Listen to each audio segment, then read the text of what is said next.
Cuando nos quedamos después de hora y arruinamos un país pequeño, ¿no? Cosas por el estilo. Bueno, Toto fabrica bicicletas. Claro. Sí. Toto trabaja en una bicicletería. Lo que deben ser. Lo que deben ser esos encuentros de camaradería. Bueno, señor, vamos con usted. Bueno, arranquemos por acá, porque ¿para qué esquivar el comentario? No esquivemos al bulto. El comentario del día de ayer, que fue el de Diego Guelar, ex embajador argentino en los Estados Unidos y en China, pero en China durante el gobierno de Mauricio Macri. Un hombre del PRO, claramente, lo fue desde los inicios del PRO. Obviamente él venía en política, como decía, desde la política y en el cuerpo diplomático desde antes, porque había sido embajador ya en los Estados Unidos. Se le preguntó por quién es el responsable de que el PRO ya no exista más, porque estaban hablando directamente de el último clavo en el cajón del PRO. La cosa era, querían ponerle el último clavo en el cajón al kirchnerismo y se lo terminaron poniendo al PRO, y Diego Guelar decía esto. Para ser claro, lo voy a decir como acá estamos entre nosotros, un reverendo hijo de puta. No sé si es elíptico, no es muy diplomático, pero efectivamente, 20 años de haber conformado durante los primeros 3 o 4 años un fenómeno municipal, definido así. Pasa y da el salto a transformarse en un fenómeno nacional. Y después lidera, porque lo hizo el mismo hijo de puta, liderar una asociación que era curiosísima, porque es como la definición de CDU alemán hoy, que está asociado con la centroizquierda y los liberales para parar, en el caso alemán, a la extrema derecha. Para mí, la gente se ha detenido, eso es humildemente, ¿no? Digo, se ha detenido en que le dice 2 veces hijo de puta. Por supuesto, eso demuestra el enojo que tiene Guelar con Mauricio Macri por haber entregado el partido, bueno, las propias elecciones. Tengo que decir que había un montón de gente que había llegado a la misma conclusión mucho antes que Guelar. Sí, que Mauricio Macri es eso, el modo en el que lo caracterizó Guelar. Sí, por supuesto. Llegó tardíamente a la conclusión Guelar, ¿no? Digamos todo. Sí, o lo dijo tardíamente, es verdad. Pero bueno, muchos están muy enojados. Vos pensás que Mauricio Macri dinamitó las posibilidades de Horacio Rodríguez Larreta. Después de que termina ganando Patricia Bullrich, dinamita las posibilidades de Patricia Bullrich, porque claramente se muestra imparcial en un contexto en el que no tenía que ser imparcial. Entre las primarias y la general tenía que estar tenía que estar decididamente apoyando a su candidata, y sin embargo no lo hizo. Y después de la elección general disuelve el PRO, o sienta las bases para disolver muy rápidamente el PRO, porque se sienta con Milei 2 días después, un martes a la noche en Acasuso, y terminan ensayando un pacto. Si Mauricio Macri se mirara y viera que Horacio Rodríguez Larreta habla mal de él, que Patricia Bullrich hoy está enfrentada, está bien, en 2 minutos pueden estar en la misma tribuna, digo, porque de hecho el acuerdo lo genera, pero bueno. Yo digo, lo de Guelar no es solamente lo impactante de que le diga 2 veces reverendo hijo de puta, sino lo siguiente, porque lo siguiente, si ustedes le prestaron atención, que para mí no se le prestó mucha atención a la declaración posterior, describe algo que es un poco el drama argentino del que ayer hablamos, porque él describe esa especie de cordón sanitario que no se le pudo hacer a Milei. Él describe lo que pasó en Alemania o lo que pasa en Francia, no lo describe, pero uno podría mencionarlo, pero en la Argentina no sucede porque la derecha y una parte de la socialdemocracia y qué sé yo, se alían contra el peronismo, no contra la ultraderecha. Ese es el problema que tenemos, muy bien, abundantemente descrito ayer, no nos meteremos de vuelta en el asunto, pero como cuando lo escuché, un ratito después de que estuviéramos charlando acerca de eso, dije, el tipo, además de putearlo, dijo que hicieron un cordón sanitario contra el kirchnerismo, bueno, y las consecuencias son que terminan aliándose con Javier Milei. Guillermo Francos, que fue, recordemos, funcionario del gobierno de Alberto Fernández, representante ante el BID, habló, pero en este caso habló del caso Libra. ¿Por qué? Porque ayer se formó la comisión. En unos minutos vamos a estar escuchando justamente a Esteban Paulón en el medio de la comisión, pero antes escuchemos a Guillermo Francos, el jefe de gabinete de ministros diciendo, bueno, comparándolo con el caso del fentanilo, ¿no? Que ya tiene 97 personas fallecidas, es por supuesto una situación terrible, tremenda, trágica, por donde se lo mire. En otro pasaje de lo que estamos repasando vamos a escuchar a Sturzenegger hablar de eso, pero antes escuchemos a Guillermo Francos hablando acerca de que el caso Libre es un sinsentido. Es increíble, fíjate vos, hoy se estaba tratando en la Cámara de Diputados, en la comisión correspondiente, la Comisión de Interpretación y Reglamento, este famoso desentendimiento que tienen para investigar la causa Libra. Sí. ¿No? Sí. Compará lo que es una comisión multitudinaria para investigar el caso Libra, que de hecho es una, perdóname que te lo diga de esta manera, es una cosa sin sentido, porque no hay ningún perjudicado. Un comentario del presidente que se lo quiere tratar en términos políticos como si fuera un gran escándalo. Y no, sin embargo, perjudicados hay en Libra. Bueno, esto sí, después sigue y un poco dice, no te voy a permitir el comentario, le dice Guillermo Francos a Johnny Viale, que encontró en un rincón de la radio en la que estaba entrevistando un poco de dignidad. Un poquitito, no demasiado. Si con no tenerla le alcanza para ganar Martín Fierro, después de haber pasado el papelón del año, igual le dan el Martín Fierro, qué sé yo, es la Argentina. Pero le termina preguntando eso y el otro se ofende porque le dice, la verdad que por supuesto comparar el caso Libra, donde participó de una estafa el presidente, pero no de una masacre como lo que está pasando en el caso del fentanilo, uno podría decir, sí, claro, uno es más grave. Ahora, no es una comparación válida, ¿no? Por supuesto, Francos lo sabe, hace lo que puede para defender al gobierno que le dio su prime profesional en la vida. Ya nunca imaginó que iba a llegar a tanto Francos y lo ha logrado. Nosotros tampoco. Disfruta el sueño, ¿no? Está gozando el sueño. Mira, vos sabés que el otro día me estaba acordando, era fuente mía, hace muchos años, Mirá. Franco, cuando era la mano derecha de Cavallo, ¿te acordás? Claro. Tipo amable dentro de todo, ¿no? Amable. Papá era un cruzado contra las mafias. ¿Quién hubiera pensado en ese momento que iba a terminar con estos mafiosos, no? Claro, que defendiendo a las mafias. ¿Viste? Bueno, puede pasar. En el medio estuvo con bastantes mafiosos, pero bueno, no importa. Hablaba Guillermo Francos acerca de... Bueno, esto es interesante porque ahí nos metemos ya en la cuestión de las facultades delegadas. Recordemos, el miércoles pasado fueron rechazadas varias de los decretos que se firmaron en función de esas facultades delegadas. La disolución del INTI y el INTA, bueno, todo lo que sabemos, que el Banco Nacional de Datos Genéticos, los institutos vinculados a la cultura, como el Instituto Nacional del Teatro. Y Guillermo Francos decía lo siguiente.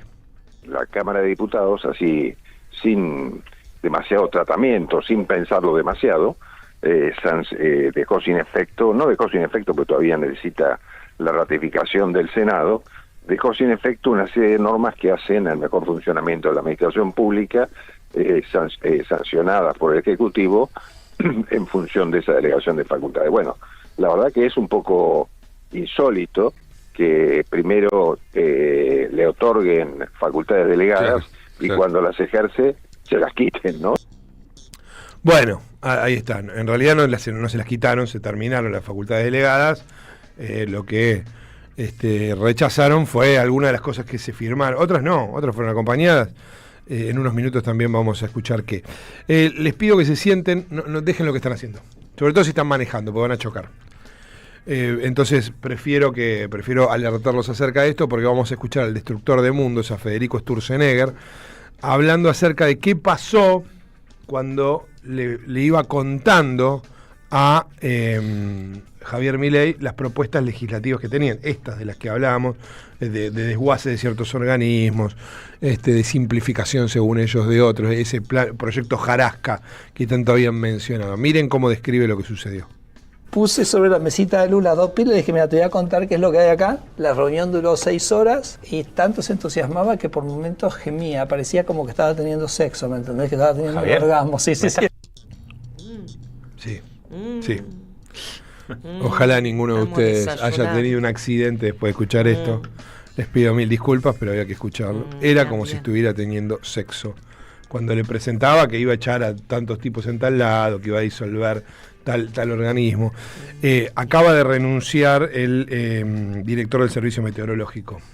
En realidad renunció ayer, pero lo comunicó, fue comunicado hoy, un ex militar que entró en polémica. Bueno, obviamente el servicio meteorológico está en polémica desde que echó 100 personas, desde que se les prohibió utilizar expresiones como calentamiento global o cambio climático, ¿no? Desde ese momento está en conflicto, pero Antonio José Mauad fue el director hasta ayer y presentó su renuncia, un ex veterano de Malvinas con ninguna experiencia en el área meteorológica, ninguna, había formado parte de la ANAC, había estado en el gobierno de Menem, pero en otras áreas, nada que ver con la cuestión meteorológica, y bueno, desde enero hasta hoy estuvo en un organismo que claramente está funcionando como se puede, porque está por debajo de la cantidad de empleados que tiene.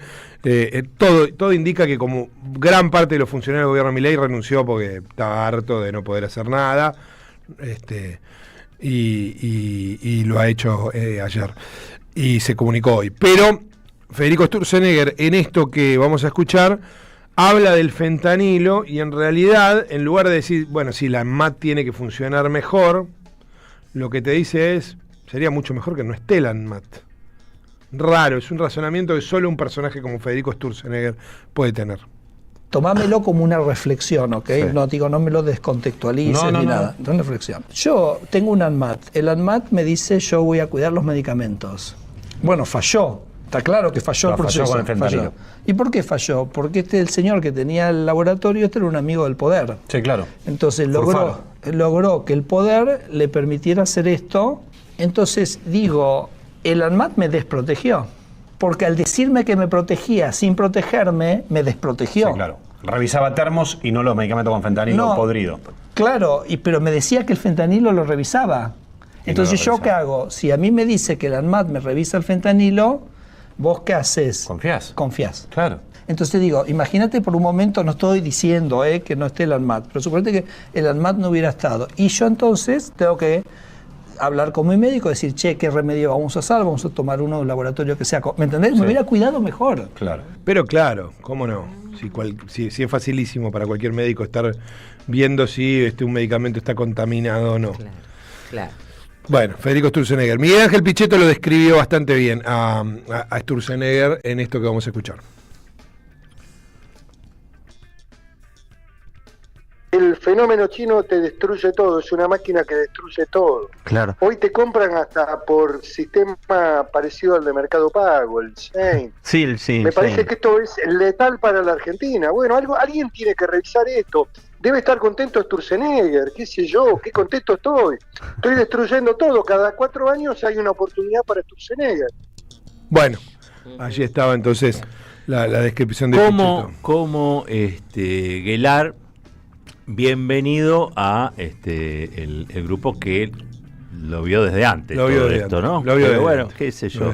Se ve que hay gente que es retardataria en cuanto a los efectos de su capacidad de comprensión. El otro día escuchaba a Sabino Bacanar Baja que decía algo que es interesante. Decía, estamos ahora en el peor de los mundos porque estamos alineados políticamente con Estados Unidos, pero entregados económicamente, no de un modo sano, a China. ¿Por qué? Bueno, básicamente porque te invaden con Shein, con Temu, y están destruyendo lo que quedaba, lo poco que quedaba, por ejemplo, la industria textil. Entonces, vos no negociás en función de tus intereses, ni siquiera con China, sino que negás que esa relación pueda ser buena. La relación sigue sucediendo, obviamente, porque es un gigante que te entra por todos lados. Y vos no te sentaste a negociar como corresponde con ellos. Un mal gobierno. Un mal gobierno. Un mal gobierno. No sabe administrar la cosa pública en beneficio del país y de su gente. Un mal gobierno, por donde lo quieras ver.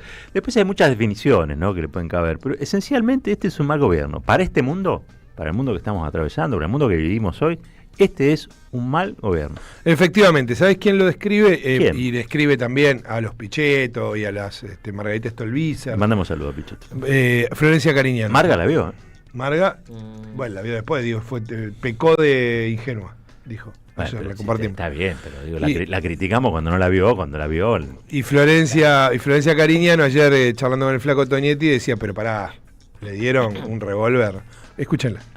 Pues yo creo que fueron absolutamente conscientes todo lo que votaron esa ley porquería base, con las facultades delegadas y todo, absolutamente conscientes de que le estaban dando una herramienta a una persona, es como darle, viste, es un revólver a un tipo que está desequilibrado. Bueno, eso es lo que hicieron, darle un revólver a un desequilibrado mental.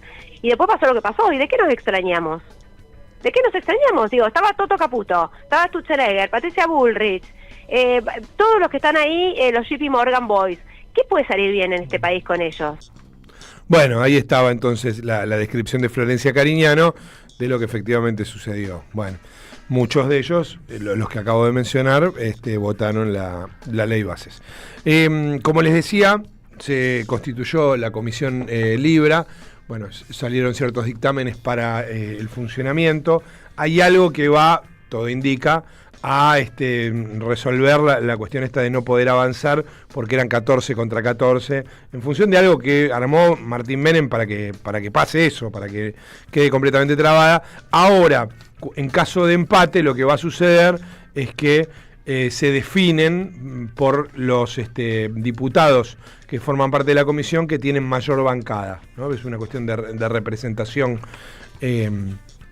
Si hay un empate, algo que efectivamente venía sucediendo. Hay 90 días más para investigar, bueno, se avanzó bastante en esto, y Esteban Paulón, diputado socialista, llegó con una remera bastante sugerente. Sí, la vi. La remera decía corrupto o estúpido, y él decía lo siguiente.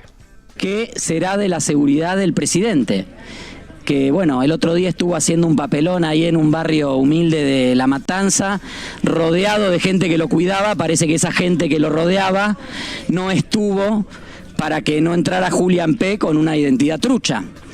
También hemos descubierto que después de cada una de las reuniones con la secretaria general de la presidencia, aparecía el clean caja, ¿no? Y había una transferencia automática que esperemos también poder trazar y encontrar el destino. Y también estuvimos ante la revelación de la ex canciller de la Nación, ¿no? Que nos dijo que el presidente o es corrupto o es estúpido. Esperemos que esta comisión nos ayude a dilucidar esa duda, esa inquietud. Ojalá el presidente tenga la inteligencia y su equipo tengan la inteligencia de venir a rendir cuentas para que por el bien de la nación no sea ni una cosa ni la otra. Bien, ahí estaba entonces Esteban Paulón. Cerramos con alguien que hizo un raid mediático llamativo, porque María Eugenia Vidal anunció que no va a ser candidata, que no va a formar parte de la alianza entre La Libertad Avanza y el PRO. Hay que decirlo porque la dejaron afuera, porque en realidad Karina Milei no la quería, pero bueno, ella lo muestra esto como un episodio de dignidad dentro de su vida, y empezó a hacer una especie de raid mediático. No me extrañaría, creo que no, pero que antes del domingo aparezca en alguna lista, no sé, me da la impresión de que no, pero podría pasar. Y sin embargo aquí plantea algo bastante obvio que tiene que ver con el caso de Ian Moche, ¿no? Ayer escuchábamos al niño atacado por el presidente de la Nación, que lo único que está pidiendo en sede judicial es que lo deje de atacar, que saque el tuit en el que justamente lo agrede, y María Eugenia Vidal hablaba del tema. Hoy vemos al presidente discutir con Ian Moche, a quien conoces y a quien yo conozco y también recibí como muchos políticos de todos los partidos, y la verdad es que ya no importa si el presidente en esa discusión tiene o no tiene razón. Si un chico de 12 años con autismo te pide que bajes un tuit porque lo ofende o le afecta, en realidad no importa si tenés razón o no. O le está pidiendo, presidente, solamente quiero una charla con usted. Así es tan sencillo como eso. Y en esas cosas tenemos diferencias y está bien marcarlas. Caballero de Día, en AM530. Construimos comunidad. Buscamos la verdad siempre.